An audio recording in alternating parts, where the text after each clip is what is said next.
the raw truth of the weight loss industry. I expose the diet traps and the big fat lies that are stopping you from losing weight for the very last time, but most importantly, to keep it off forever.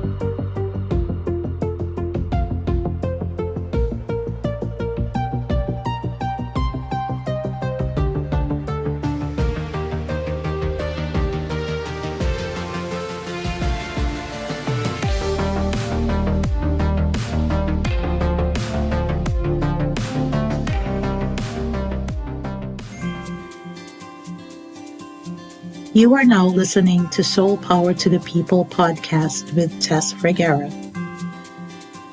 It's a podcast designed to bring awareness on intended or unintended crimes against humanity, how we can rise above it, claim our divine inheritance, and return the soul power to the people.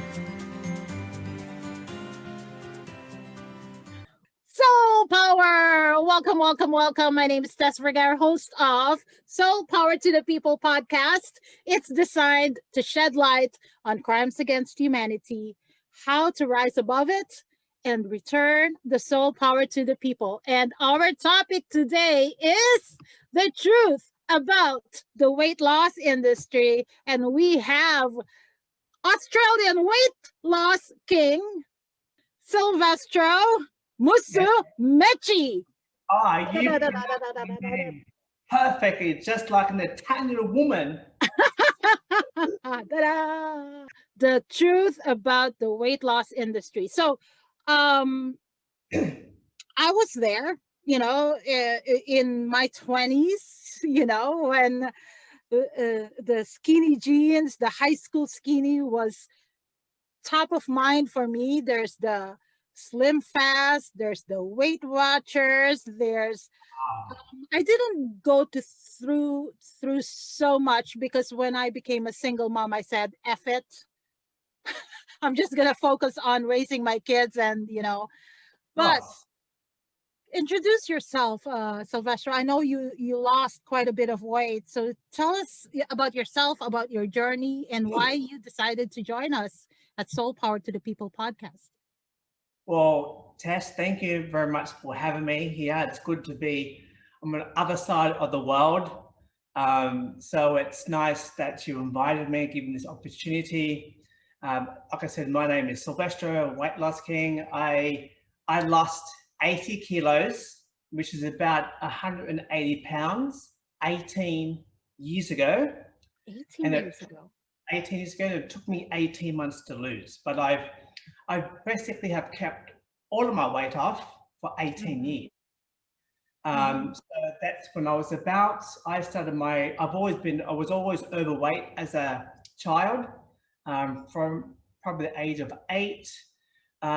So right through my teens, into my 20s, into my 30s, I was always a fat person, and which is fine, but I just decided to take action and lost all my weight, and now I help people lose weight for the very last time. And I've been very passionate about health and well-being ever since losing my weight. So it's important that we talk about the truth when it comes to weight loss. And just for the record, there are really good people out there and people who do promote health and wellness. But unfortunately, there are certain companies that prey on people's emotions and take advantage of that. Right there, that's the crime against humanity, right? So we're going to talk more about that, what your observations are in the weight loss industry. But why did you agree to come on the show? Well, I agreed because you asked me to. Thank you. It's like I've agreed to come on the show because it's very important that for people to be awareness of how vulnerable people are when they're in a position that they want to escape. So when somebody wants to escape or they're not happy where they are, they would do whatever it takes to get out of that place of pain.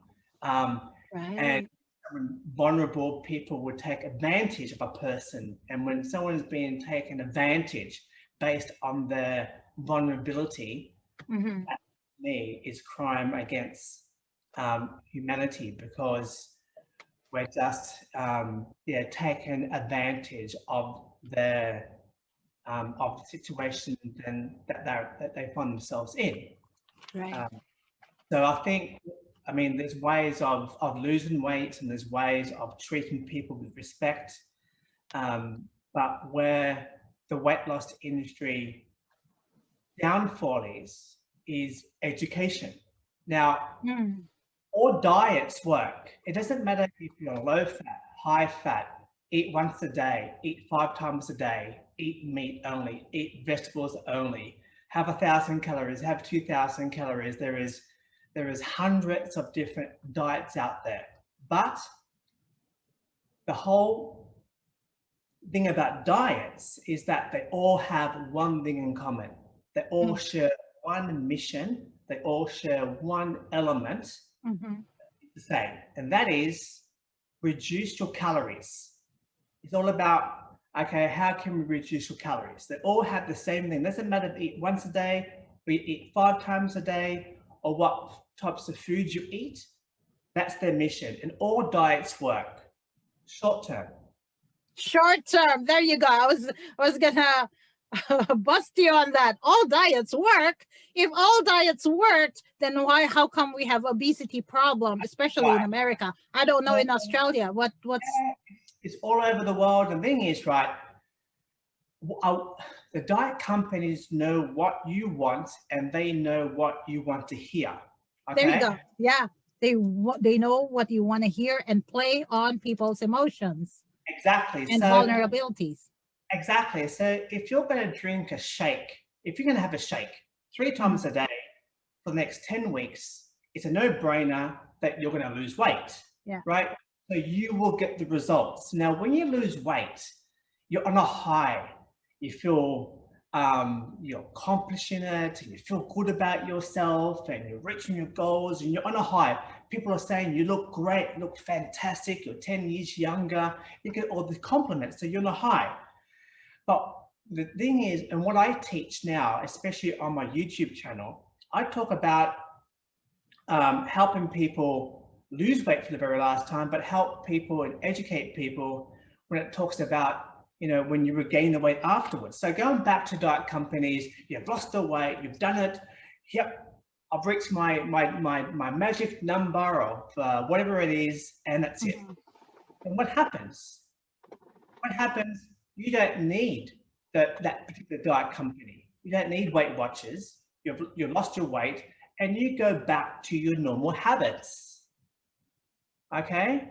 So what happens? You go back to your normal habits because you've reached your goal. You don't have any more goals, and you will put the weight on twice as fast, and you put extra weight on top.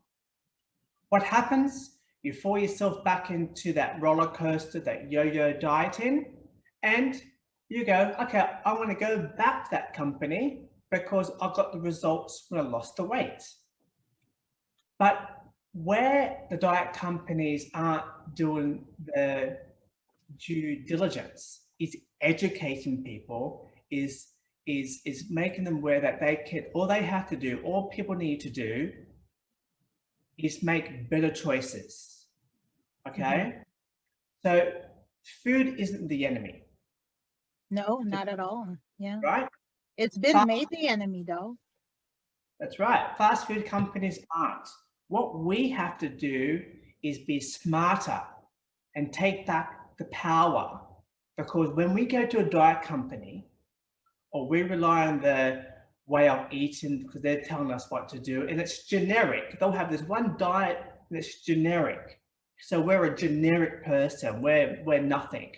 So diet companies, weight loss companies, they take our power away. Right? Now, if you want to reinstall power to the people when it comes to losing weight, it comes down to educating people about making better food choices. Mhm. Why are you overeating? What are your triggers? Triggers, yes. Triggers, what's triggering you?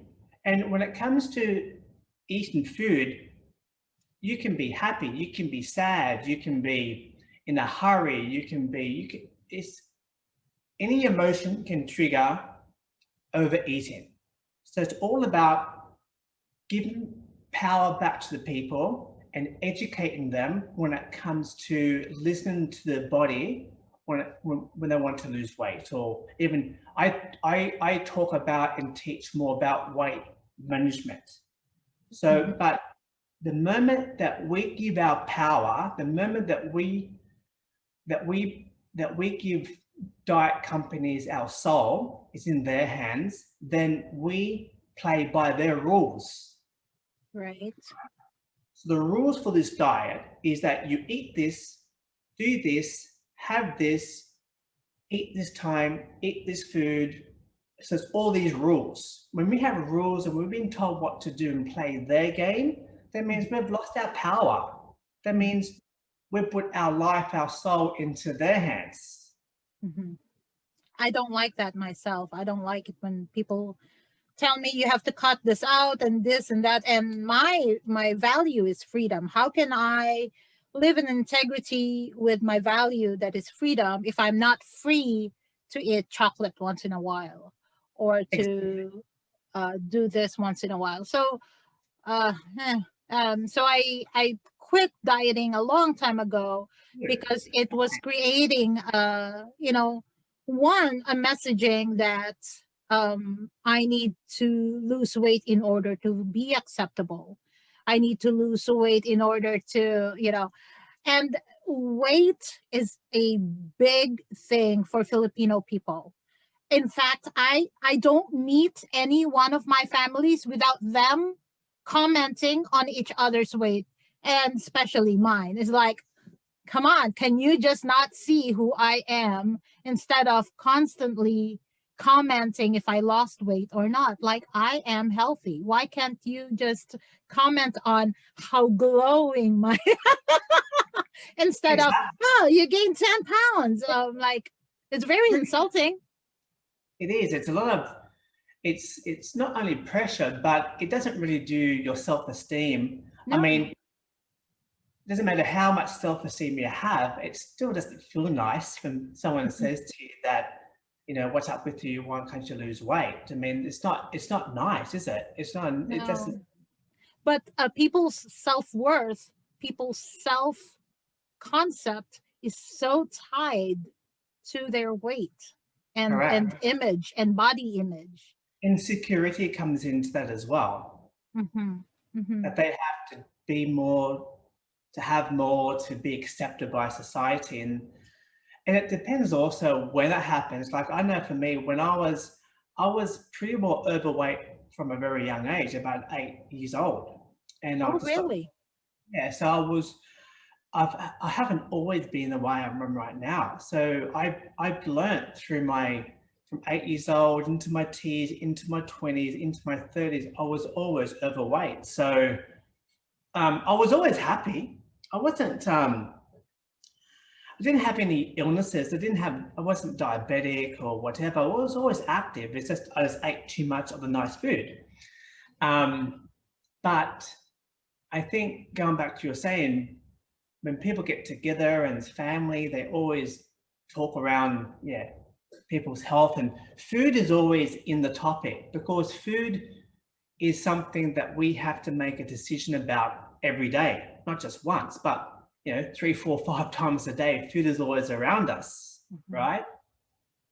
Yeah, and it's a source of connecting, especially like I mentioned, Filipinos gather around the table to eat, and it's such a very connecting activity. Being Italian background, my parents been Italian, and I lived in Italy for 5 years. It's a way that, exactly what you said, it's a way of connecting, bringing family together, celebrating, sharing. They might not have a lot of money as far as wealth-wise, but they show their wealth through the food, and that brings joy, love, happiness, and memories. Mm-hmm. Mm-hmm. So Yeah. and by the way, I love food. I mean, I who doesn't love food? I mean, it's just, and this is where, when it comes to weight loss industry, they just they play on the vulnerability. They know what to say. They know how to advertise. They know when to advertise. They know the times to advertise, the seasons to advertise. But that really gets me upset. I see it now after being overweight or being unhappy and overweight for so long, and then not being overweight, and I see it. I see it when I see those ads come on TV. I just see the damage and the heartache that it's going to cause afterwards. I see the after. Right. And even going to the store, it is strategically displayed where they know where to put to entice you to buy. Exactly. I mean that the middle aisles are always the worst aisles. The essential foods like milk and so forth is at the back of the store. So you have to walk through those aisles to get to the milk, then you'll pick up, the junk food as you go along. So it's the fruit and vegetables are either side of the aisle. So everything's all located in those first 3 or 4 middle aisles going to the back end. I mean, it's like that. It's not the drive-through, but it's the walk-through to get to things. So things are it's all about, and it's about money. I mean, I know that we all have to make a living, and we all can make an honest living as well. But that comes down to people's values as well. And you can serve and help people to lose weight, but they're not in it for that. They are solely in it to make the money, and they know that you'll keep on coming back to them. Because what happens when we give our power to the weight loss industry and we sell ourselves out, then they've got us hooked, and they know that we become dependent on them the next time, and it will happen that you put the weight back on again, and you will go back to them over and over and over. And to me, when you're doing that, when you're going back all the time, that is exactly what you talk about. That is all about, giving your power and taking the power away from you. Exactly. Because let's talk about what is it that you're measuring, counting calories? I said it earlier. Weight Watchers. Lots of different, Weight Watchers, they base themselves on points. Points, exactly, yeah. And it's good, right? When you're in a community, when you're doing it as a challenge, right? Okay, first 30 days we're gonna do the weight loss challenge, and it's great. Then you said earlier, you feel high, you feel motivated because there's a group of you. But is it sustainable? No. Can you actually No. maintain that same diet in a way that it's sustainable, in a way that it's healthy, in the way that you're nourished, and in a way that you're feeling confident? Impossible. The only way that, and someone asked me the other day saying to me, Silvestro, how have you been able to keep the 18 kilos off? And I've got a video coming out very shortly. Mm-hmm. And it's how you start is how you finish. Ooh. Right? How you start is how you finish. So if you go too hard, too fast, too strict, you'll crash and burn, bang. Wow. Slow and steady is the way to go. You might not get there as quick, but you will keep it off for a lifetime. So the body is very smart, right? When you take something away from the body naturally goes into survival mode. So if you're taking carbs away and sugar away and this away, the body wants to survive. When you respect the body and you make slow changes, slow, healthy, realistic, habits and changes the body can accept as it goes along, then the body's good with that. The body will say, okay, I can accept this. It's not a shock to the system. I'm not going to shock. So it's about lifestyle change. Now, I know that we are human, right? And we want things straight away. I've got all of this fat hanging here and I want it gone tomorrow. Oh my God. And COVID fat, like there That's is it. such a thing, right? COVID fat. That's it. I want it gone tomorrow. But what is the hurry? You know, the patience in that. And that's true. The slower you go, how you start is how you finish. So when you embark, when you decide to say, okay, I'm not happy with my weight for whatever reason, if it's a medical reason, personal reason, that's okay. And you lose weight slowly, and you don't depend on the weight loss industry. You don't give them the power. You empower yourself. You empower yourself through knowledge. See, knowledge isn't power. Knowledge is information that gives you the power to empower yourself to learn about your body, how it reacts, because we all are unique. We all are different.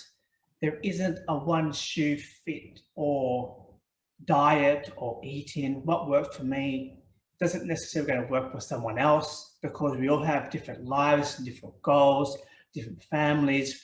We all have different amount of time we can devote to whatever, but you have to find what works for you. Once you find a formula that works for you, then you stick with it. Don't worry about the next fad diet or the next superfood or the next crazy, silly way to exercise.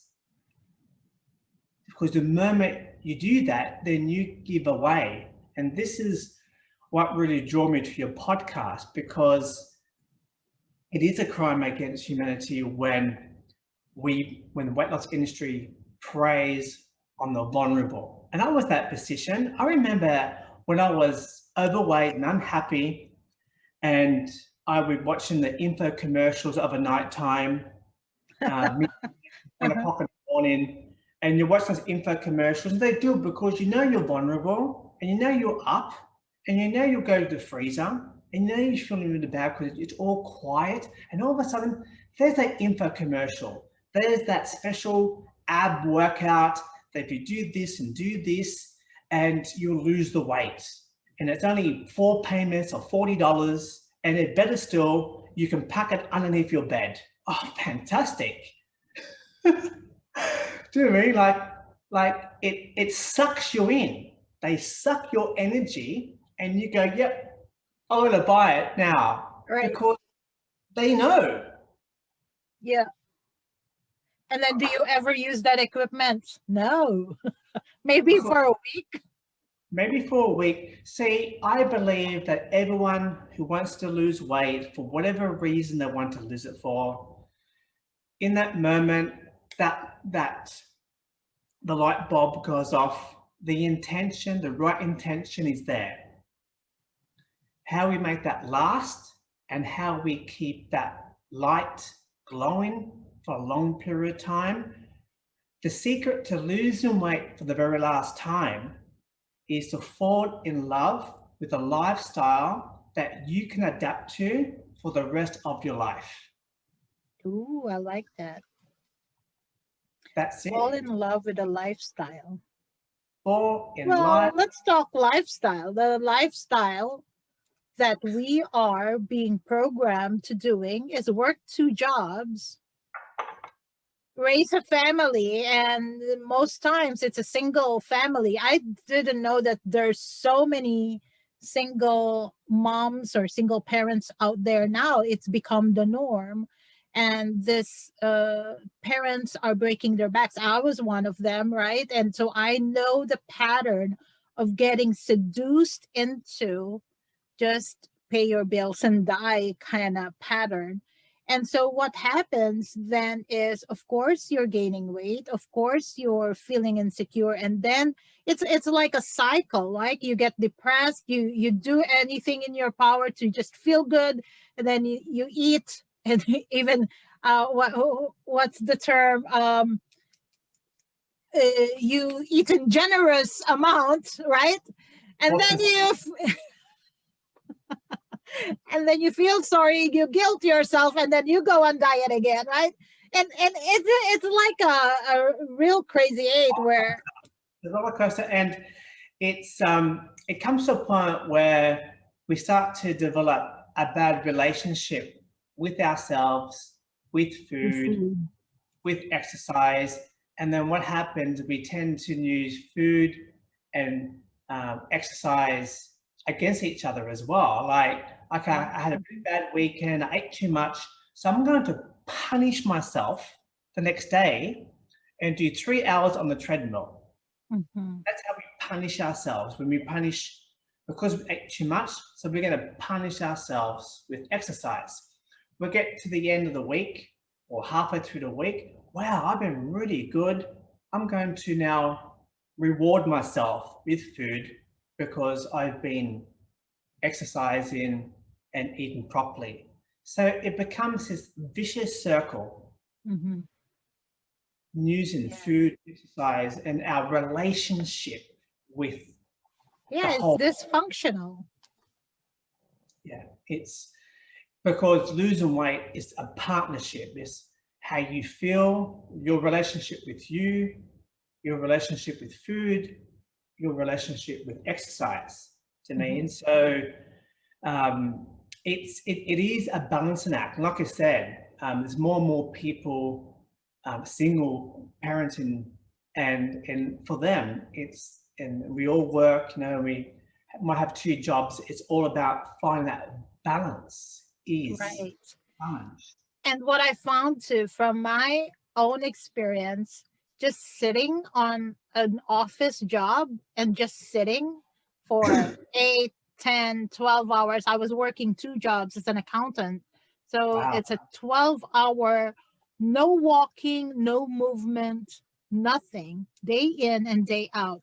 And I noticed, and I would even laugh about it, that, I was gaining 5 pounds a year, and it accumulates every year. I'm like, oh my God, okay, I and then it's like I have a set point. Okay, well, once it reached that certain size, okay, I really need to get serious now, because I can't, all my systems cannot accept that number, right? So I push it down, and when I push down, okay, we're good, we're sailing again. That's a really important point you bring up, because that's what I've been doing now since losing out. One of the strategic steps that I use is that I have a buffer. So I might allow myself, 3 or 4 kilos, or it could be 5 or 6 pounds as a buffer. And then you go, okay, then I know what to do. And then you start to track. But ever since I lost my weight 18 years ago, I keep my finger on the pulse. Every week I do weigh myself. Every week I do put on a pair of jeans to see how my waist is. Just to not see yoga pants, not those stretchy pants. Yeah, not stretchy pants. So it's just a way to, it's easier to manage, 3 or 4 pounds than, 30 or 40 pounds. And it's better for your body also as well, not to go through, because every time we diet, and here's another thing about the weight loss industry, every time we diet, we create damage to our body. Yes. Every time we diet, one of the biggest, it damages certain hormones, it damages our metabolism, it damages a lot of internal functionality of our body. So every time we diet, our metabolism slows down. And every time we try to go and lose weight, we have to do even crazier diets because our whole metabolism is out of whack, out of synchronization with our body. And that's why sometimes people will do these to reset the metabolism, because that plays a huge role in our daily activity. Mm-hmm. So it does cause long-term, not only psychological and emotional damage when it comes to diets, because our self-worth and self-esteem and self-confidence, but it also damages our functionality of our body, of our metabolism, and certain hormones. That does it as well. And not only that, so if I'm remembering, I grew up watching my mom just keep working on her diet. I have never seen her not work on her diet. So wow. it's green tea, it's those tea that make you go to the bathroom, and then at some point it doesn't work anymore. You become immune to them. That's right. I mean, because the body is smart. The body is so smart is that it wants to go into survival mode. When you take away a certain food group from the body that it needs to function. So if you take away carbohydrates from what you eat every day, the body remembers it. You'll get away the first time. Okay, I'm not going to have pasta or bread or potatoes. There's better choices. You can swap those foods for whole foods, right? But you've got simple carbohydrates and complex carbohydrates. Complex carbohydrates are your fruit and vegetables and whole grains. They're good for you. Simple carbohydrates is anything that is white and fluffy, right? White and complex carbohydrates is anything which is dark and heavy. That's how you remember it. So the simple carbohydrates are full of sugar, and all the nutrients have been sucked out, and that's why it's white. And that's why it's light. So, but the body needs it, because the body needs carbohydrates for certain organs to function, like your heart, your liver. It needs it. So when you take it away from it, the next time you try and take that away from your body, and the moment you reintroduce it back into your body, it will hang on to it, because last time you took it away. And the body goes, aha, you took away my carbohydrates, and I needed that for my liver to function. This time, I'm going to keep it, but better still, I'm going to keep it and I'm going to store it. It turns into love handles, huh? I'm going to store it on my love handles. And so my other beef with the weight loss industry is not only does it interfere with our normal body functions, like you say, but it actually, like the pills, they say you take the pills, you don't have to diet, you're going to lose weight. But then all of a sudden you have a heart attack. That's right. I mean, I was sucked into a certain tablet called Fat Blaster, and which was very dangerous because, and it made all these broken promises, because the weight loss industry makes broken promises. They don't keep their promise. And this certain tablet helped you lose your weight because it increased your heart rate. It increased your metabolism. Now, if you're overweight, your heart does work harder. So my heart was already working harder, but then they said to me, take this tablet, and it was going to make my heart even work faster. This is crazy. That's a heart attack coming. It's irresponsible. Irresponsible. It's a crime against humanity, because they're telling you to have this tablet, these promises, there's chemicals, and they don't tell you the effects of the tablet long term and what it can do. Now that's, if that's not crimes against humanity, the diet companies pumping out these tablets and giving these quick broken promises, what is? And we trust them. We're trusting them to grab this foreign object and stick it in our body, and our body is not, our body wasn't designed to eat and take foreign objects. Our body was only designed to really eat food from the ground. Natural foods, yeah. Natural foods.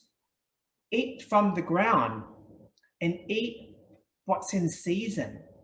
I mean, you're going to eat what's in season, because there's a reason why oranges come out in a certain season, because it helps with our immune system. I mean, if you find a certain fruit or vegetable available at your local grocery store that's not in season, then that food has been hibernating for the last 6 months, probably pumped with chemicals to make it and process to keep it alive, but to eat that you don't need it. There's a reason why we have certain foods in certain seasons, and that's when you eat it, because it's for your body. Right. Wow. Yeah, it's crazy the weight loss industry, and they're making tons of money. The weight loss industry worldwide is a $1 trillion industry. I mean, just in Australia alone, it's worth about $60 billion a year.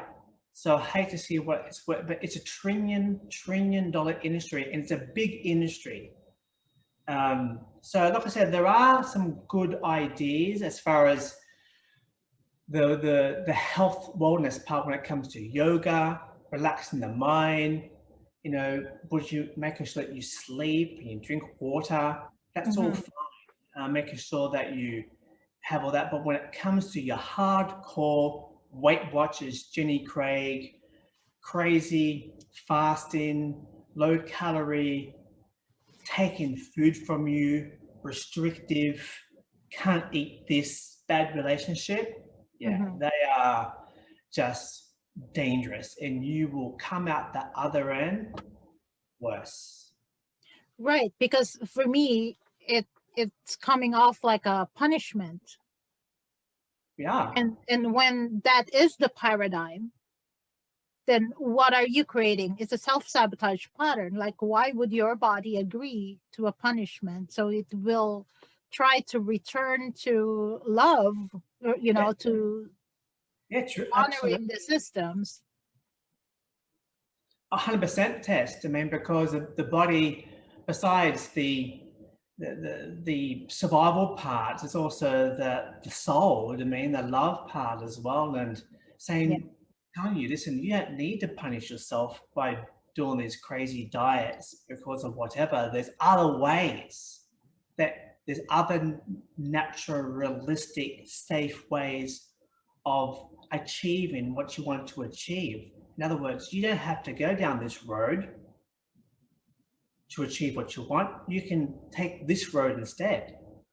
And that's why, to me, education and seeing how things have really accelerated in the weight loss industry, in the last decade or 5 years, is very, very scary. And I see it. I mean, you see more. I mean, you feel more. I just know when I see it, and you try to not tell people what to do, but you share your experiences, and having been able to keep my weight off for 18 years, which is really, you don't hear many stories where someone has been able to keep the weight off for 2 decades and talk about it and pass on my experiences. I wrote a book about my whole story.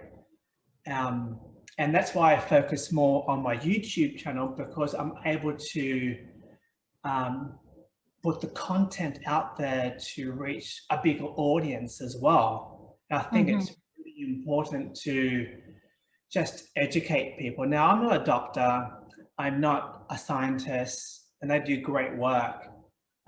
Yes, I've been in the industry. I am a qualified personal trainer, and I've done my Bachelor of Sports Science, so I know the basic fundamentals, but just life experiences and learning what you've gone through. And I've gone through some, bad diets and bad direction, and to be able to be in a position, an influence where you can pass on that to people and hoping that they take that on board so they can do it in a safe way, and they can learn and educate why you should do it this way, or why you should eat fruit when it's in season and not restrict yourself and not put pills in your mouth. And trying to educate people is very, very important.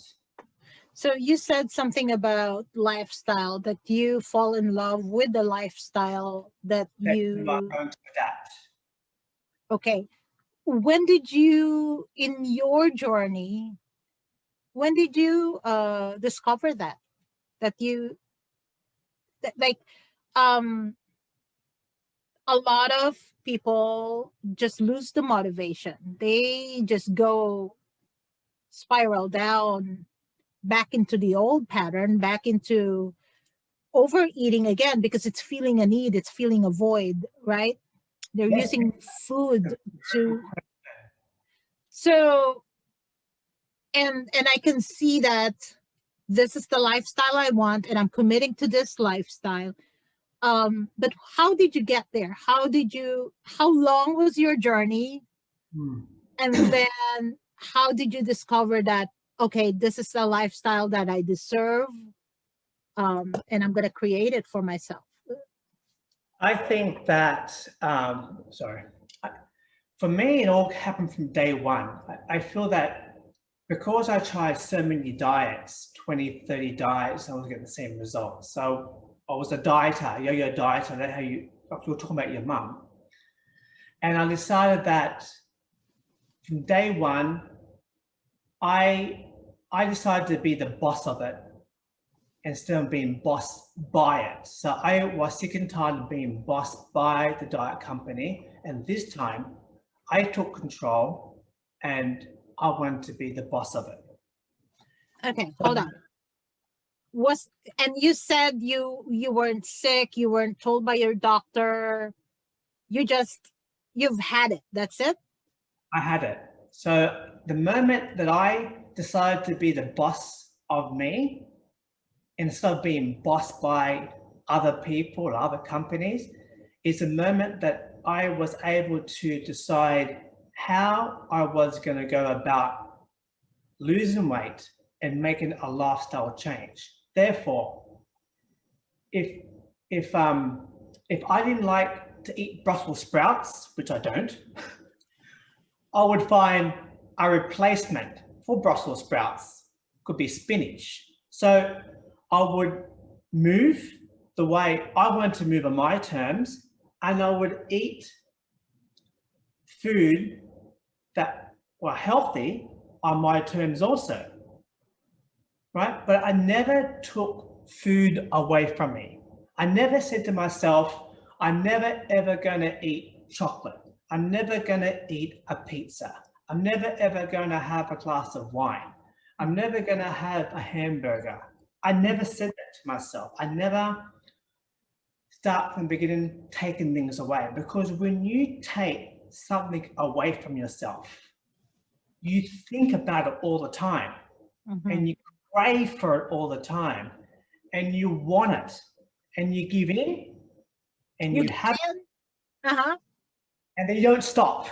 You don't stop at, don't stop at one biscuit. You don't stop at one scoop of the ice cream tub. You go for the whole tub. And something in the subconscious says, you're lying to me. I know you're lying to me. I cannot trust you. And so you're going to pay. So it's a game they play, right?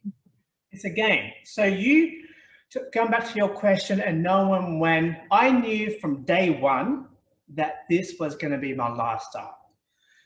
I knew from day one, this wasn't just a start and finish line. It wasn't like here and here. Yes, I had a target, a goal in my head where I want to get to. Yes, I knew that I was going to have a buffer and whatever, but I knew that this is a lifestyle that I'm going to fall in love with on my terms, that I know that I can do forever.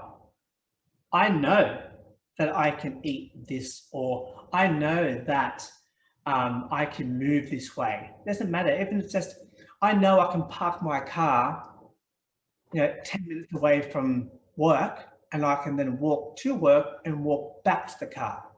So it's doing things on your terms that you know that is sustainable, that is safe, that is realistic, and that you can fall in love with a lifestyle that you can adapt to, not what other people are telling you what to do. Domain is because when someone tells you what to do, how to go about it, it may work for a while, but then you resent from it. I mean, like if I said to you, Tess, you want to lose 10 kilos? Not a problem. Eat fish, broccoli, and rice every day for the next 3 months. And I want you to go and run 1 hour every day for the next 3 months. And I guarantee you, you will lose 10 kilos or 20 pounds. I guarantee you. But Tess won't be happy. And after 3 months, you will never eat broccoli, fish, and rice, and you will never run again. And it's true. It's true. When you're telling me it, it's like something in me is screaming, no freaking way. Oh my God. And also, right, tell me, when you did lose your first 50 pounds. Yes. What was your emotional state? What was your psychology? Did it shift right away, or were you still thinking like? It didn't shift. It didn't. The slower I lost the weight, the better it is, because it gives your body and your mind to adapt and to accept. Okay, so there's an alignment that's happening. Yes. The slower it goes. That's I right. like it. And the body tends to accept it. Being the mind, the body accepts it. To me, it hasn't gone into shock. And this is why slow and steady is the way to go. Because you'll get there. You might not get there as quick as someone else, but you'll get there and you will stay there. Like Rome, I love Rome wasn't built in a day, but Rome still stands. The foundations are strong. The foundations, 3, 4, 5,000-year-old foundations are still there because they were built slowly and they were done properly and they last longer. Okay, I like that. Yeah. The whole analogy, when you look at weight loss, I always think about Rome. I always think about how it was built and how it's still there and how it's still standing. And the same with your body, the same with weight loss, about lifestyle. When you build a strong foundation of love, a strong foundation that won't crumble, then it's going to last longer. Right. I mean, right. There. And I think that when we go back and we learn about patience and learn about, when you try so many diets and we know they work, they get those quick results, but when you're sick and tired of going through the roller coaster, going through the merry-go-round, then you need to go a different direction and you need to take a different approach. Losing weight the second time, the third time, the fourth time, and so forth, you need to approach it differently than before. Right. So you said something about love, the foundation of love. Talk to us the difference between foundation of love and body shaming. Well, when you're in love, I mean, you're at peace, you're acceptance, and you're Acceptance.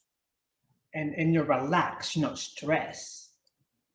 That's when it comes to love. There's joy, there's happiness. I mean, why you're going to go back to the whole reason why you want to lose weight, and most of the time because you want to be happy. What does happiness represent? Happiness represents love, acceptance. That's what it all comes down to. So to me, that's really, really important. You have to really, and this is what I went back to before, that to lose weight and to keep it off the rest of your life, then you need to fall in love with a lifestyle. You need to fall in love with that lifestyle, and you're part of that lifestyle. So you need to fall in love with yourself as well. In love, you need to fall in love. And the body shaming of, oh my God, you look like It's a whale. Yeah, it's amazing how one is judged by their shape. And I went through this. I was bullied. I don't want to sound like the victim here, but I was bullied. I was teased. I was beaten up. When I didn't sound different or act different. I looked different physically, and because of my physical appearance, I was subject to that. And back in the 80s, 70s and 80s, when you were overweight, you really stood out because back then there wasn't as many overweight people. So you were singled out, and it's damaging because then that, for me, psychologically prevented me from being who I am. And this is the whole, and people said and this is what people come to me now and say, well, why do you call yourself the weight loss king? And there's meaning behind that. People think, oh, this guy must call himself the king because he's king of weight loss. It's not about that. When I think of the word king, I think of the word kingdom. King or queen, doesn't matter. They're the queen or they're the king of the kingdom, right? And a kingdom is a place where people feel that they belong, where they be accepted, where they be looked after, where they won't be judged, and they'll be taken care of. So the reason why I call myself the weight loss king, because I want to create this kingdom where people can come to and feel safe, feel loved, feel accepted, and they won't be judged. That's where it all comes to. Because see, that's and losing weight is really easy, but educating people to be happy, to accept, and to fall in love with a lifestyle is very, very important as well. And the weight loss industry doesn't teach this. I mean, if I really wanted to be a billionaire, which I wouldn't do, one would have to go against their values and their integrity. Right. And I'm not selling my soul to anyone so they can make a quick dollar. And I've been approached by many companies to push their products purely just on money. If I wanted to do that, of course I will be set for life. But I have chosen, and I've taken back the power, saying no. Part of one of the reasons what motivates me to keep my weight off, besides that I have fallen in love with my lifestyle, I love how I do things, but also is to be an ambassador, is to be a disciple, to show people, to help people that at the end of the day, when it comes to losing weight and keeping it off and motivating people, people need hope. people need to see the light at the end of the tunnel. They need to know that they can do it as well. So that's one of my other biggest drivers, why, not the only one, is that when you have been given, a second chance at life, why not use that to give hope to others that there is light at the end of the tunnel, and you don't have to be bossed or told or give your soul or give your power in the hands of others. You can do that yourself, and that's what it's all about. Wow. How I sell that and how I market that and how I can make a living from that, well, that's another angle that I do. But that's what it comes down to at the end of the day. That's what I do. Do you mean? Right. And I love that. I love that, one, you're not willing to sell your integrity. And so No. you decided you're not going to give your power that way. You've taken back your power from the weight loss industry, from all the yo-yo dieting that you've had. And correct me if, but I'm just summarizing what I've heard from you. That's true. And you took a stand for yourself, and you took your power back. And also, it's like you're also sustaining your power by the contribution that you're doing, giving hope to others, because that one is like a circulation of energy. It's returning to you. The good you're giving is coming back. It's the law of circulation. So I love that. And also, when you're taking your stand, when you're taking your power, you're creating a safety for yourself. Correct. That trust between you and you, not the haha, see, you're lying, you said you'll never have chocolate again, and look, one stressful situation and you're buying all the chocolate in the grocery aisle, right? So your subconscious is always watching, right? If you can be trusted, and then you punish yourself, and then you're functioning from resentment rather than from joy. And so it's a pattern of self-sabotage and self-abandonment and self-punishment.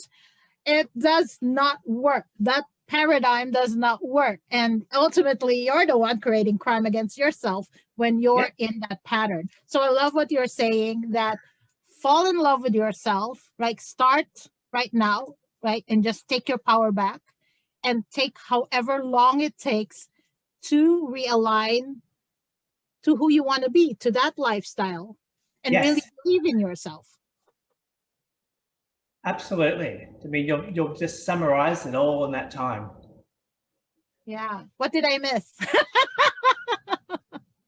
You didn't miss it at all. It's just like I said, at the end of the day, it all comes down to your relationships with everything involved to you want to get to. I mean, we all can, and all those relationships can and will work in harmony, in a rhythm, like music.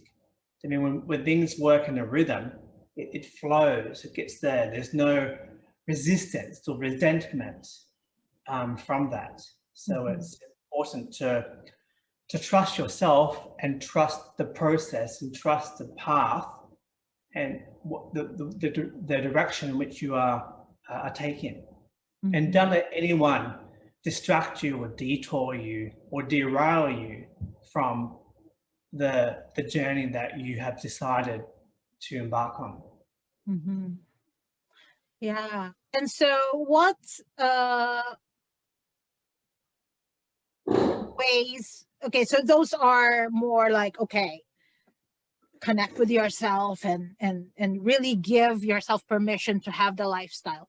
But that's not a small thing to do, though. How do they get to that decision?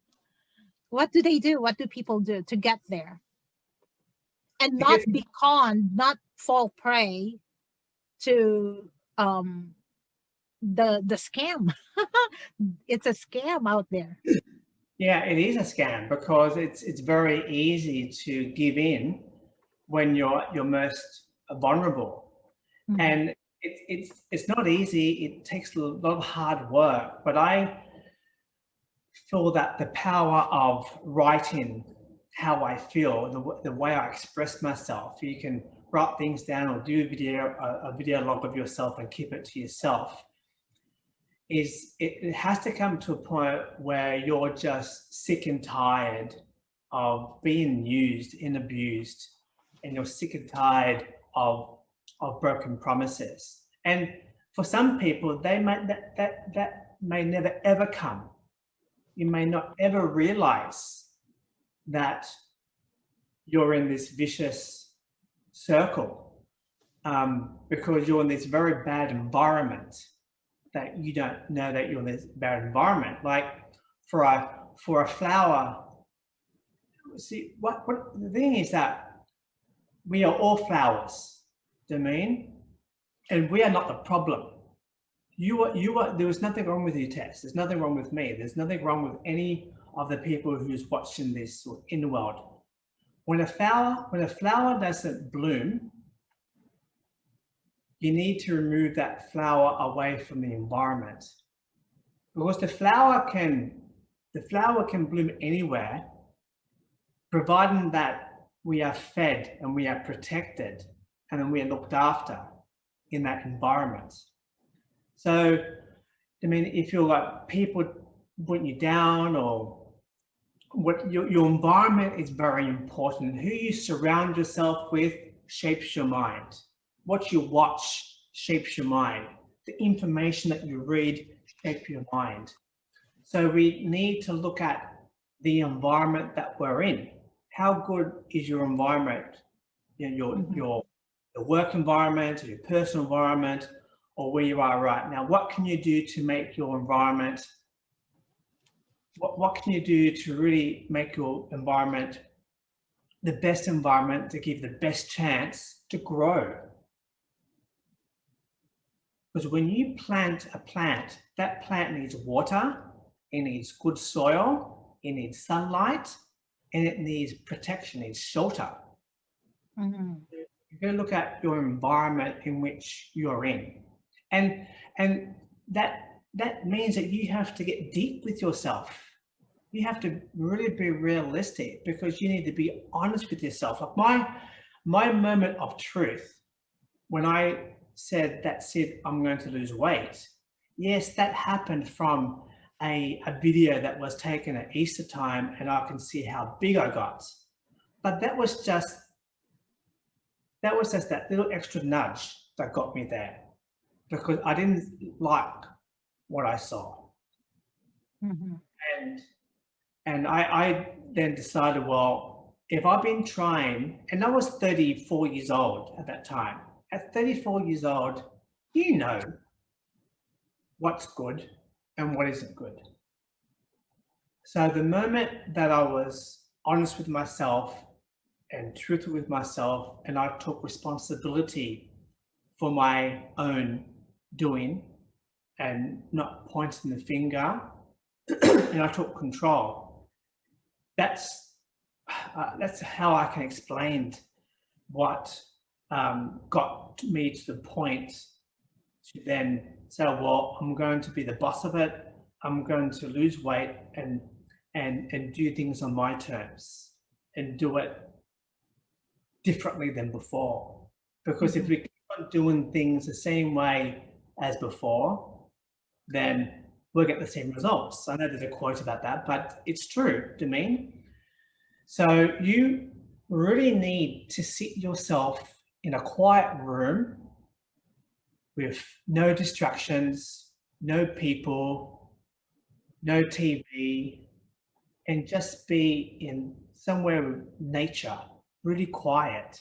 And you need to really tap into your inner soul and really find peace in yourself first. Because if you don't have peace in yourself, then inside is really busy and chaotic and crazy. How do you expect for yourself to really embark, and how do you expect to fall in love with a lifestyle that you can adapt to if you're not in love or in peace within yourself? Right. And sometimes that's so evasive. I like what you said, that you really have to be deep with yourself, to be real brutally honest, really. Because a lot of people run away from the pain and then want that quick fix, the band-aid solution, and almost always they never work. So did you have a mentor or a coach back then? No, funny enough, I never had a mentor or coach back then. It's a good question actually, because it's a question I've been asked before over and over and over. So I really didn't have a personal trainer, I didn't have a coach. I believe that I just reached a point where I was just tired. Yeah. And it got to the point that no matter how many more quotes I've read or books I've read or things I did, I really had to find that inner peace first. But no, I never had. I got to the point that I was so angry with myself that I would wish harm on those people that were skinny. Or I would make excuses that, oh, look at them, they're skinny and they're not eating. And, that's the point I got to where I was very hateful against other people as well. I mean, that's a really bad place to be. Right, right. I think that, going back to your question, did I have a mentor or coach? I think by the time I got to 33, 34 years old, I knew what I had to do. I just had to put it into action. And I just knew. I mean, if I was young and naive and didn't have experiences and never went on a diet before, I needed some guidance. Mm-hmm. But somehow, somewhere within myself, I just knew that for me to move forward and fall in love with a lifestyle that I could adapt to, I had to find peace, I had to find love, and I had to be totally and brutally honest with myself that I got to where I am because of me. And there was no more pointing the finger and blaming, because when we point the finger and we blame other people, then it takes away the responsibility and it feels good, and we can shift it. We can shift and we can pass on that blame to someone else, and we can, okay, it's fine.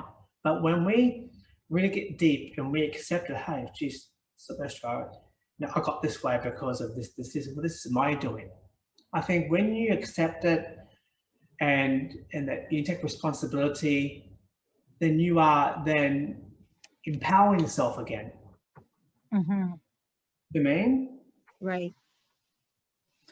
And so, okay, if you didn't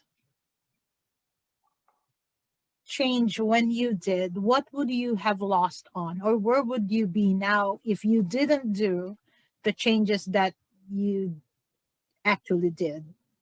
What were the negative consequences that would have awaited you had you not made changes?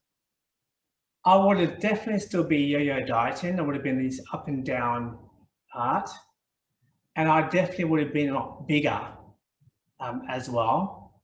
And I think emotionally, I would have probably been in a worse, if that's a word, or the state of my mind would have been, even, or not. I wouldn't have been a very nice person. I would have had a lot more hate, and probably regret as well.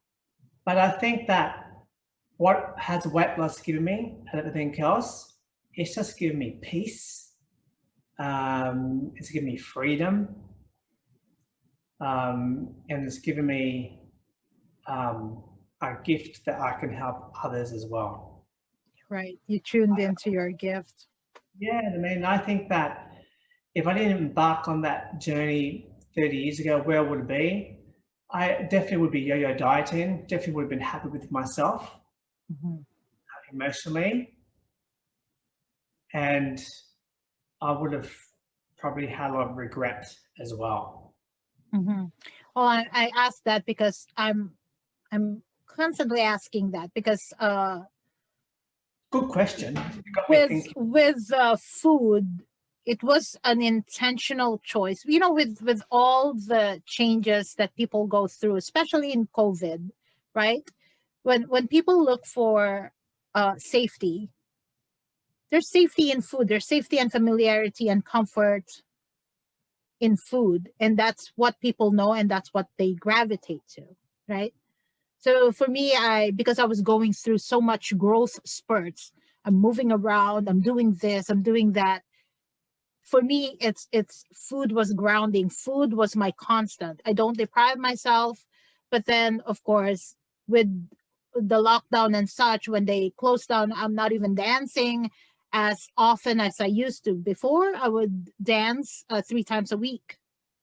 And, you know, that would take care of the movements, the shape, the body, the energy, and all that. But again, it's kind of like my office experience when I'm just sitting down and not moving, then the energy is not as high. It's the movement, you know, there's tension in the neck. It's not as fluid, my body, right? And then all of a sudden I'm getting like, oh my God. Right? Yeah, right. I mean, because the body needs to move. That's non-negotiable, and how you move it, and the energy you get from it. I mean, like, and this is the good point you just brought up, because you love dancing. It gives you more than just a form of exercise. It gives you energy, makes you feel good, it puts you into that mood. It's enjoyment, and you love it. I mean, so yeah, the human body was designed to move from day one, especially when they were being chased by dinosaurs and lions and tigers, and they had to survive out there. They had to make sure that they could run and move. So I guess COVID has put us into this state that it restricts us when we feel restricted. So yeah, I mean, and the whole thing about you have to exercise to lose weight is not, you can lose weight without exercise. You can lose a lot of weight without exercising. But by exercising and moving, like I said, with your dancing, what does dancing give you? Joy. Joy. It puts a smile on your face.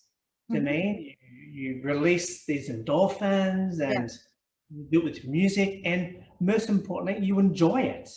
Right. You can fall in love. If dancing is your thing to move, you love that, don't you? You could do it every day if you could. Yeah. And in 2020, I couldn't do it because I was like, I was like, just all these crimes against humanity. I was like, but this year is like, okay, that's it. I bought actually an online program, Sensual Movement. So that it's kind of like what you're saying, you know, you have to get tired of, oh my God, I can't stand up. I can walk up and down the stairs without panting. So those are my gauge, right? And when it reaches that, okay. and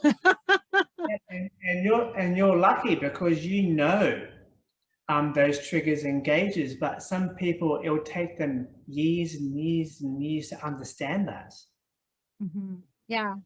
I'm kind of tuned into my intention, because okay, I'm going through a lot of changes. So I'm seeing this, I guess, because it's forgiveness and it's permission. So and when I did that, I can't shame myself into, okay, you're eating again, you know, I can't shame myself for something that I said is okay. It's okay to eat, because this is my only form of security right now. My form of familiarity right now is the food, and I'm not going to deprive myself of that. That's right. Food is your friend. Food doesn't reject you. Food is always there for you. Food gives us a lot security, but it does a lot more, because food was my best friend and is always there and never rejected me as well. Right. And then, okay, couple of pounds here and there, fine, don't judge yourself, love yourself through it. Then when you decide that this is not me, this is not the highest expression of me, then do something about it, because you are listening to you. That's right. right. And At the end of the day, it all comes down to you. At the end of the day, it all right. comes down to only you can really make that decision and hopefully make the right decision how you go about doing it. Right. So you get to a point that where you're happy with, doesn't matter where you are, you're happy at a certain weight or a certain shape or whatever it is.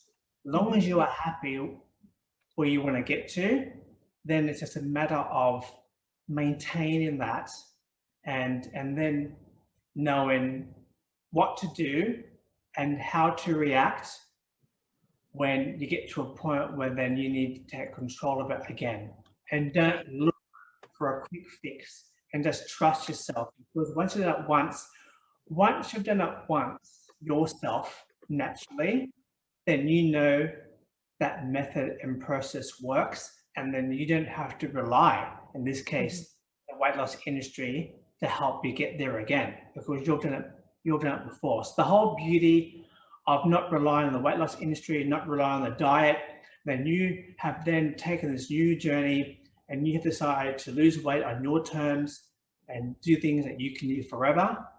Once you've lost that weight that way, and then if it does creep back up again, then you know you can do it that way again, because you can do it that way. You're proving yourself. You've done it once, you can do it again on your terms. Right.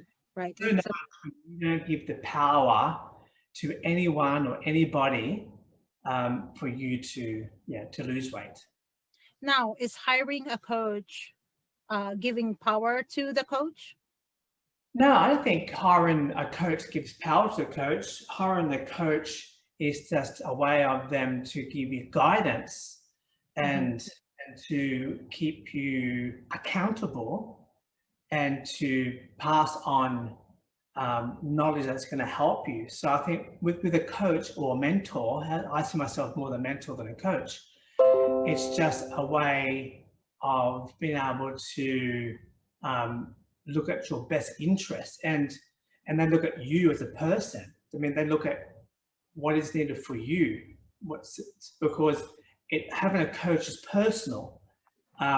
It's not a one shoe fit for everyone. So I think if you get to a point where you need a coach or need a mentor to guide you and to be there for you and just to nudge you and pick you back up again, and just to give that reassurance of what you are doing, what you want to get to, and to encourage you is something to have as well. So encouragement, guidance, not telling you what to do, but suggesting ways to do things and giving you a reason why. It's people need it. I mean, like I'm at the moment building my YouTube channel, so I'm doing a different type of group coaching and being surrounded by people who are successful and who have done it, the right way, the slow way. So that's what I'm doing at the moment for myself, my new goal. So you really have to be able to have a coach or have a mentor, be on the same wavelength to me, and just be able to trust them and encourage them as well. So I think, definitely, a coach is very important. Is not only help you to get to you want to get to, but to the point that you'll get to it, and then you don't need to become dependent on them as well, that you're able then to fly and do what you want to do. Right. That's a good coach is not one make that installs fear in you and take things away from you and do it this way, and then you become reliant. A good coach is someone that gets to a point where they let that person blossom and fly and spread out. That's a good coach. Right. and that environment that you were talking about, right? Yes. Because in our normal environment, people usually are the naysayers. Oh, you can't do that. Are you crazy? You know. Yeah, exactly. Right. I mean, they shape your mind. I mean, so, Right. and unfortunately, that's probably people who are doing that out of fear, or they might be doing it because they're scared that they'll lose you, Right. or they might not want you to, be above them, or whatever case may be. There's always a reason why someone's putting you down, because they're Yeah. scared, or threatened, or they don't want you to see you succeed. Right. And also they're creating the stress, and stress and weight gain are It's tremendous to me, and right. it becomes a mind game. So you don't need that. You need to be in a clear headspace, a nice environment. And if you don't have friends or you have family, there's other ways to put yourself into that. Having a coach, having a mentor is one way. Listen, bring a nice relaxing part. Music sets you into that tone. Reading a book. There is so much information available out there, free information as well. But when you can hire a coach, when you can hire a mentor that is at a place where you want to be or has and what you want to have, and they have done it in a way that you can see yourself doing it as well, then they're the perfect fit for you. Right. Yeah, because it's so easy to go back into old patterns when you're just doing it by yourself. It's so easy to succumb to the thoughts, the negative thoughts that, oh, what's the point? Okay, let me just grab the tub of ice cream. That's right. Especially in the beginning when you're at most vulnerable. I mean, in the beginning when if you're not seeing or getting the results quick enough, that can deflate you as well. So, and by having a coach and saying, no, listen, what you're doing is perfectly normal. It's the process where you're getting through. What you're seeing and what you're going through is exactly, it's like weight loss. Weight loss, you'll go up, you have a plateau, you go around a corner, you're not seeing results, then seeing results. That's all part of the process you want to get to. So when someone is being reassured that this is all normal, then it's fine. When things don't feel normal or feel foreign and we don't know, then we give up because we don't know any better. Right. It's overwhelming. It's too much work. Then we give up. We give up right away. But with a mentor to hold you accountable and to create space for you, you can actually create magic that you never knew you could do. That's the power of mentorship, power of coaching, right? Exactly. And believe it in yourself is good, but when you have someone else that's guiding you and also believes in you as well, like, wow, you only need one person to really get you to where you want to get to. You don't need 1,000 people to like. Right. Things. Just that one who believes in you, and that blossoming starts immediately when you have that one person reflecting back to you what you want to hear the most, because you know it's true, but then your environment is saying you're no good. Exactly. Then you have that mentor, you have that coach who not only can pave the way for you, but actually believe that you can do it. Why? Because you've done it, Silvestro. You know how the process is, you know what the journey is like, and you can guide. They know what's coming up, and they can anticipate and be proactive, not reactive on a situation that they know. Yeah, mentally, emotionally, physically.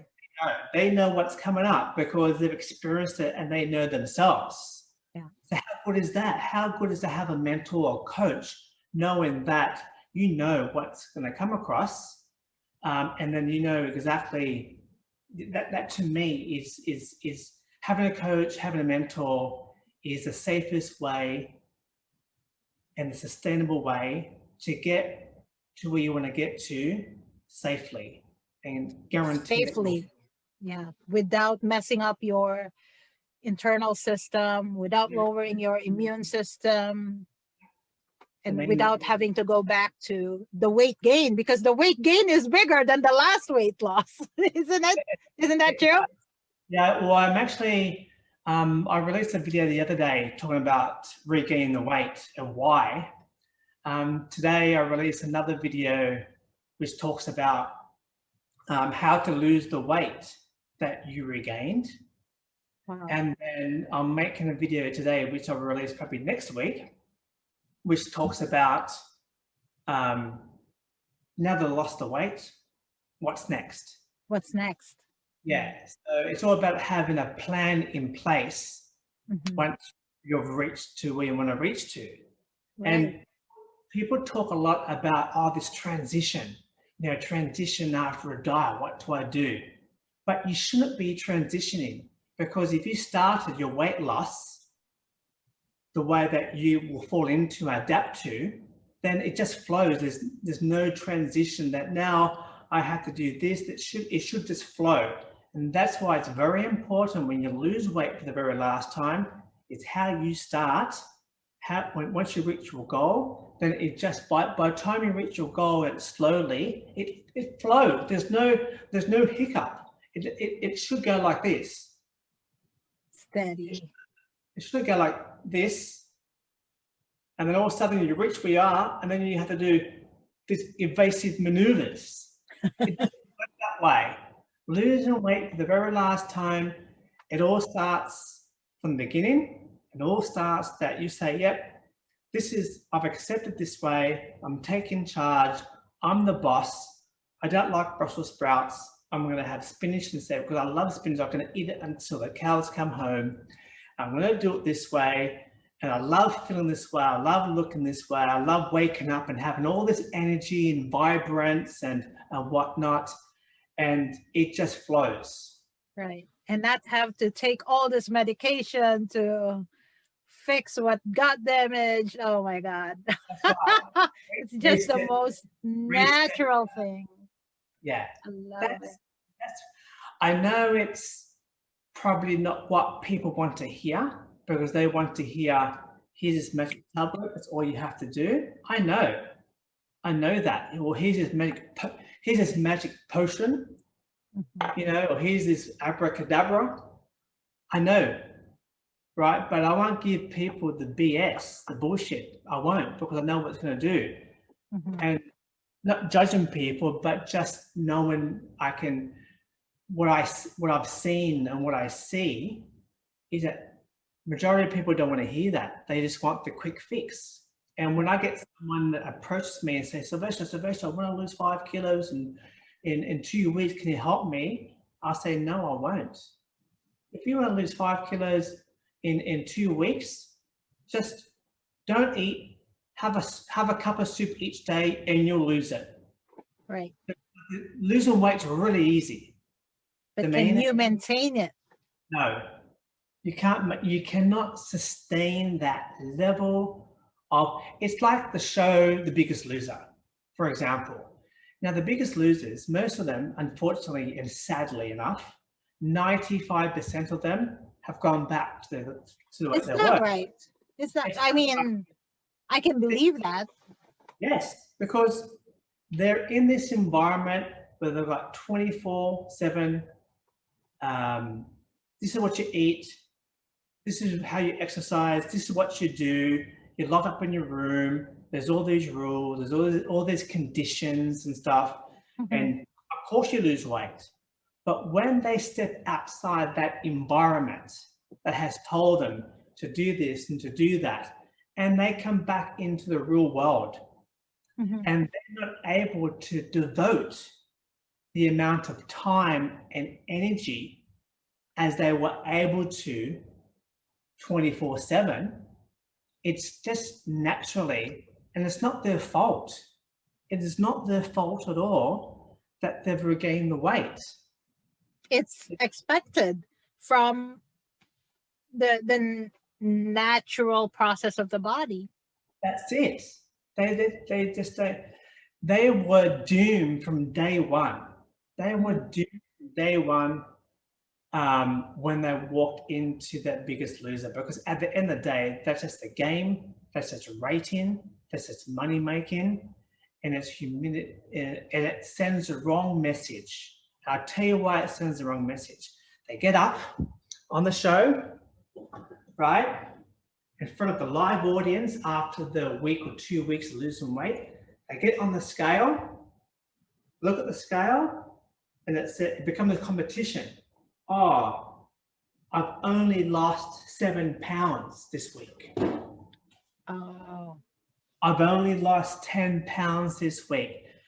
And when they weigh themselves, that expectation and that message that sends the everyday person on the other side of that television watching it, that sends a bad message saying that, oh, I've only lost 7 pounds, or I only lost 5 pounds in 5 days, I can do better. What sort of message does that send to other people? Right. And it all comes because they're competing and they're comparing, and there's no passion from that. Right. That sends a bad message. Yes, I can see that it can be inspiring, because you see somebody so big and lost the weight, and that says to you, well, it may bring awareness. Those shows will bring awareness as far as about losing weight, and inspiring, but it still sends the wrong message the way they go about it, how they'll lose the weight is the wrong part. When you think of weight loss industry, well, the Biggest Loser TV show, that's part of it. And look at the message, the underlying message they're sending is incorrect as well, because what they're doing is not sustainable and it's not realistic to the everyday person. Wow. And so now they need a message like this, what you're saying, that's more aligned, that's more, it's not so much positive. But it's in alignment with their lifestyle, with their desire, more supportive rather than based on resentment. So how can they catch more of you? Like you mentioned, you did this YouTube this and YouTube that. Where can they find you on YouTube? What's your channel? The Weight Loss King. The Weight Loss King. And they type in the weight, separate words, the Weight Loss King. On YouTube. On YouTube, that's the actual channel name is called the Weight Loss King. They'll find me. Or Silvestro will pop up. I've tested it out on YouTube. I do have a website as well, which is just weightlostking.com.au as well. So that's my website, and I'm on Facebook. So if you go into Facebook page, it will come up. If you type in the Weight Loss King, that will come up as well. So everything's pretty well. Instagram, type in the Weight Loss King, it will come up as well. A picture of as well. I mean, in there, and there's just some really good information. On my channel, I do recipes, I do workouts, but I also really focus on giving people steps and guidance.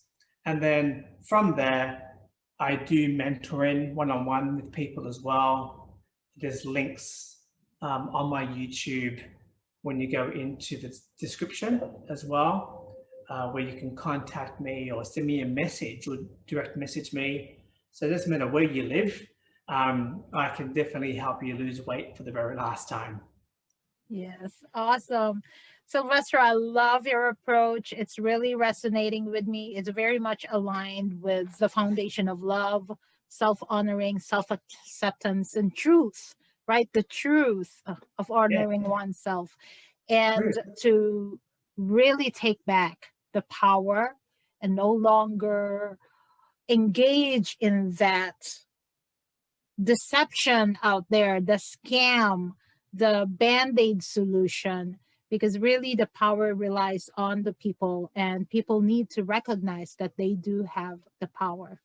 Exactly. And I know it can be really, really tough. I was just looking for a quote I had the other day, which is pretty good, but it's that, and it goes like, before you press record,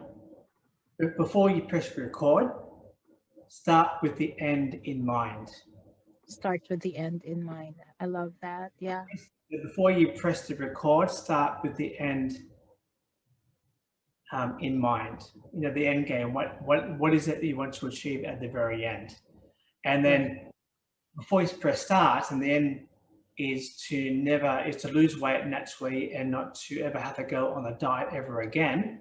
We've already told yourself, before I press start on my new lifestyle, the end game is that I'm going to do it my way and not become dependent on the diet or weight loss companies, because you know the outcome, because you've been there before. Right. So in other words, before you press record, start with the end in mind.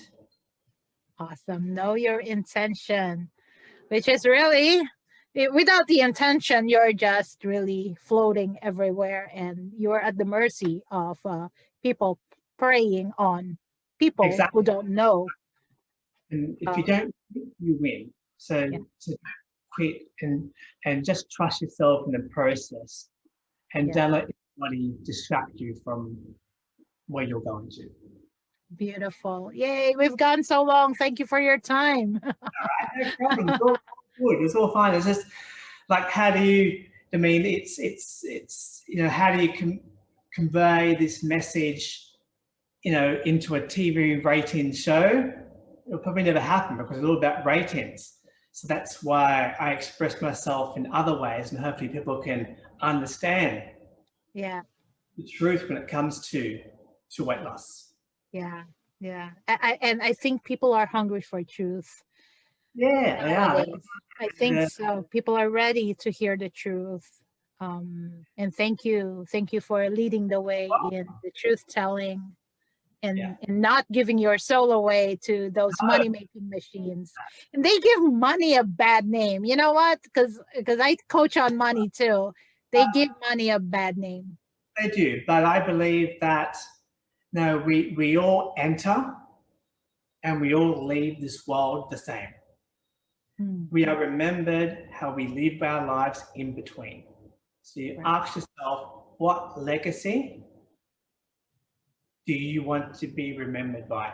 The person that took the money and sold his soul to sell those fat weight loss pills? Or do you want to be remembered, that person who stood up to the weight loss industry and told them that they are wrong and they're against humanity, and this is the way to do it? Awesome. Thank you, Silvestro. Thank you so much. Hope everyone enjoyed the show.